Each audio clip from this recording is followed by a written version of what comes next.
नमस्कार, आप देख रहे हैं बीपीए न्यूज़। देश का सच दिखाते हैं हम। कानपुर से संवाददाता अब्दुल निसार की रिपोर्ट। आज वार्ड 74 श्यामनगर मुख्य मार्ग जो कि पूरी तरह क्षतिग्रस्त है, जिसमें 12 दिसंबर की शाम एक हादसा हुआ जिसमें एक मासूम बच्चे की दर्दनाक मृत्यु हो गई, जिससे लोगों में काफ़ी आक्रोश है, जिसके कारण जनता क्षेत्रीय पार्षद के साथ अनिश्चितकालीन धरने पर बैठ गई। और इसी को लेकर आज मृत आत्मा की शांति के लिए क्षेत्रीय पार्षद राजीव सोतिया के सहयोग में आकर विधायक सोहेल अंसारी ने श्रद्धांजलि अर्पित की। कहा कि वह भी शासन प्रशासन से इस सड़क के लिए कई बार वार्तालाप कर चुके हैं, पर कोई भी निष्कर्ष नहीं निकला। अब अगर ये सड़क नहीं बनती है तो इसके लिए धरना चलता रहेगा। देखिए खास रिपोर्ट कानपुर से। मार्ग को सही करो, सही करो, सही करो। और नगर निगम होश में आओ, होश में आओ, होश में आओ। हम लोग एक साल से कंटिन्यू हम लोग इस रोड की बात कर रहे हैं। ये 150 फीट चौड़ी सड़क है। यहाँ एक FCI का गोडाउन है जो बहुत पुराना है। यहाँ से ये रोड जो है रामा देवी को भी जाती है, ये रोड PSC मोड़ को भी जाती है, ये रोड लाल बंगले को भी जाती है, ये रोड NH1 को भी जाती है।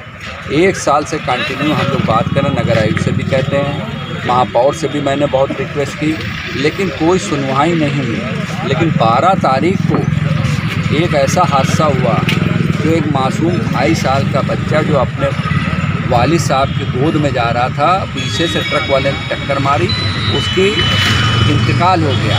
जब इंतकाल हो गया तो यहाँ रोड में पब्लिक ने जाम लगा दिया था। फिर हमारे अधिकारियों से ऊपर बात हुई, बात होने के बाद उन्होंने कहा कि आप इसकी बॉडी आप उनके वालिदान को दे दो, और देने के बाद हम 2 दिन में इस रोड का बिल्कुल सही संज्ञान लेके इस रोड को बनाने का काम करेंगे, आइंदा से ये एक्सीडेंट नहीं होगा। लेकिन आज हालात ये हैं, हम लोग को मजबूरी में ये धरना प्रदर्शन इसलिए करना पड़ रहा है। ये अनिश्चितकालीन के लिए धरना, जब तक कि ये रोड नहीं बन जाती। यहाँ के जो वासी हैं वो इतने त्रस्त हैं, पहले लोगों का हाथ पैर टूटता था, अब लोगों की जाने जाने लगी है। इसलिए हम बहुत ही मिन्नतें की, मैंने महापौर से भी, मैंने नगर आयुक्त से भी की। आज देख सकते हो कोई सुनवाई करने वाला नहीं है। ऐसी निकम्मी सरकार है, अधिकारी बेलगाम हो गए हैं। अधिकारियों के ये हालात हैं कि किसी की बात सुनने को तैयार नहीं है, और सिर्फ सरकार कहती है कि ये सरकार कहती है, महापौर कहती है कि 3 साल बेमिसाल। आप देख सकते हो कानपुर के क्या हालात हैं, कानपुर कितने गड्ढे में, कानपुर में क्या समस्या है, कोई समस्या का समाधान नहीं हो पा रहा है। इसलिए विधायक जी, जैसे कि आप बता रहे हैं कि आपने महापौर से कहा, नगर आयुक्त से कहा, उनका जवाब क्या आता है आपके पास? उनका जवाब यही आता है, हाँ इसको करवा देंगे, शासन में गई हुई है। लेकिन शासन में गई नहीं है, ना कहीं गई है। सिर्फ ये एक धोखा देने का काम करते हैं। ये धोखा हमें नहीं दे रहे हैं, ये धोखा पूरे हमारे जितने भी यहाँ के जनता है, श्यामनगर की जनता, उनको धोखा देने का काम कर रहे हैं। ये लोग कोई सुनवाई नहीं कर रहे। जैसे ही सभी को मालूम है कि ये सड़क जो है कई वर्षों से नहीं बन रही है, उसके लिए आप जो है पूरी कोशिश कर रहे हैं, तो कोशिश आपकी जो है नाकाम होती दिखी, तो आपने अनिश्चितकालीन धरना यहाँ पे देने का कार्य किया। तो उसके बारे में आप क्या कहना चाहोगे? पिछले 1 वर्षों से नमामि गंगा जो भ्रष्टाचार गंगे बन चुका है, जब ये नमामि गंगे के द्वारा ये रोड खोदी जा रही थी, तब मैंने उसको रुकवाने का भी कार्य करा था क्योंकि श्यामनगर में पहले से सीवर लाइन डल चुकी। मगर इन्होंने बताया कि ये सुजातगंज की लाइन यहाँ से ज्वाइंट होगी, तो हमने इसको कटने का रोका। उस समय 65 लाख की इन्होंने बैंक गारंटी हमको दिखाई कि मैंने नगर निगम को दी है। बाद में मुझे संज्ञान में आया कि वो फर्जी बैंक गारंटी लगाई गई, ना उसको सरकार जब्त कर सकती नगर निगम।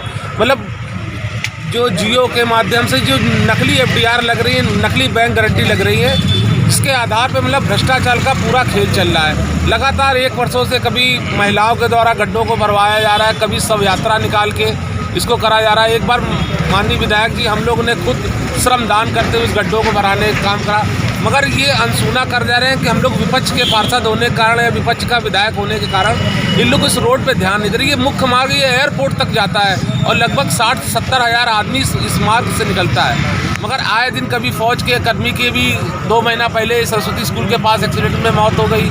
अब कल उस दिन तो 12 तारीख को ऐसी घटना हुई कि माँ की गोद से बच्चा गिर के मतलब बेलगाम अब अपने लोगों की बच्चों की सुरक्षा कर रहे हैं। इसलिए हमको मजबूरन इस अनिश्चितकालीन धरने में बैठना पड़ा, क्योंकि अब हमको अपने श्यामनगर वासियों की जान की ही दिक्कत आ गई। इसलिए ये हमने आप कल से लेके अभी तक यहाँ पे बैठे हैं अनिश्चितकालीन धरने को लेके, अभी तक आपसे शासन प्रशासन के कौन कौन से लोग मिलने आए और आपको क्या संतावना दी? परसों रात से ही पुलिस फोर्स हमारे घर के बाहर खड़ी थी। हमने कहा मैंने एसीएम सेकंड से इसकी परमिशन ली थी कि हम लॉकडाउन का पालन करते हुए बिल्कुल शांति ढंग से इस प्रदर्शन कर गए। अगले दिन सुबह भी बहुत परेशान करा गया। 2 बजे माननीय एसीएम 2 यहाँ पे आए, उनको मैंने ज्ञापन दिया, वो भी किसी भी तरह इसको दमन करने की नीति, मगर हमने कहा कि हमारे क्षेत्रवासियों के सहयोग से वो इस चीज़ को दमन नहीं किया। हम बिल्कुल शांतिपूर्ण ढंग से जो लोकतांत्रिक अधिकार हमको हमारे लोकतंत्र ने दिए हैं, हमारे संविधान ने दिए, उसी अनुरूप हम ये काम कर रहे हैं। मगर हमको लग रहा है कि इनकी कानों में जू नहीं लग रहा कि हमको संविधान से हटकर भी काम करना पड़ेगा अपनी जनता के लिए, मुझको जेल भी जाना पड़ेगा। मगर लोगों की ज़िंदगी से बड़ी जेल नहीं है, इसलिए हम लोग ने ये सोचा है कि कल एफसीआई का जो गोदाम है, यहाँ पे एशिया का सबसे बड़ा गोदाम है, वहाँ पे आने वाले ट्रकों को जो पूरे शहर को फूड सप्लाई करते हैं राशनिंग के माध्यम से, उनका चक्का जाम कर देंगे कि पूरे शहर में फूड सप्लाई को हम लोग रोक देंगे। YouTube पर अभी हमारे चैनल BPA न्यूज़ को सब्सक्राइब करें और बेल आइकॉन को दबाएं ताकि आप कोई भी खबरों को मिस न करें व हमारे वीडियोस को लाइक करें।